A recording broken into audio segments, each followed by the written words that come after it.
চাঁদের ছায়ায় কয়েক মিনিটের জন্য সূর্য হারিয়ে যাওয়ার অপেক্ষায় বিশ্ব। পৃথিবীর বিভিন্ন প্রান্তে দেখা যাবে বিরল পূর্ণগ্রাস সূর্যগ্রহণ। বাংলাদেশে সরাসরি দেখা না গেলেও প্রযুক্তির পর্দায় সেই বিরল মুহূর্তের সাক্ষী হতে পারবেন দেশের দর্শকরাও। কোথায় দেখা যাবে এই মহাজাগতিক দৃশ্য, কী প্রস্তুতি নেওয়া হয়েছে, বিস্তারিত নীলাদ্রি ফারহানা রিপোর্টে।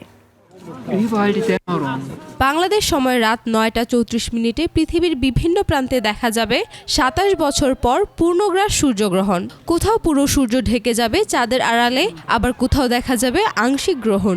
পূর্ণগ্রাস সূর্যগ্রহণ দেখা যাবে উত্তর রাশিয়া, গ্রিনল্যান্ড, আইসল্যান্ড এবং স্পেন ও পর্তুগালের কিছু অংশ থেকে। এছাড়া যুক্তরাষ্ট্রের উত্তরাঞ্চল, কানাডা, ইউরোপ ও উত্তর পশ্চিম আফ্রিকার বিস্তীর্ণ এলাকায় দেখা যাবে আংশিক গ্রহণ। কোনো কোনো এলাকায় সূর্যের ৯০% বেশি অংশও ঢেকে যাবে। বিরল এই দৃশ্য দেখতে চলছে নানা প্রস্তুতি। ব্যবহার করা হচ্ছে বিশেষ সোলার ফিল্টার, টেলিস্কোপ ও ক্যামেরা। বিভিন্ন স্থান থেকে থাকবে লাইভ সম্প্রচারের ব্যবস্থাও। তবে সাধারণ সানগ্লাস পরে সূর্যের দিকে তাকানো যাবে না। ব্যবহার করতে হবে নিরাপদ, আন্তর্জাতিক মানসম্মত সোলার এক্লিপস গ্লাস। বাংলাদেশের আকাশে দেখা মিলবে না এই দৃশ্যের। তবে বাংলাদেশ সময় রাত ১১টা ১৫ নাসার লাইভ সম্প্রচার শুরু হবে।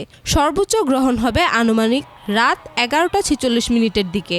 আকাশে নয়, অনলাইন লাইভেই বাংলাদেশের দর্শকরা দেখতে পারবেন বিরল এই মহাজাগতিক দৃশ্য।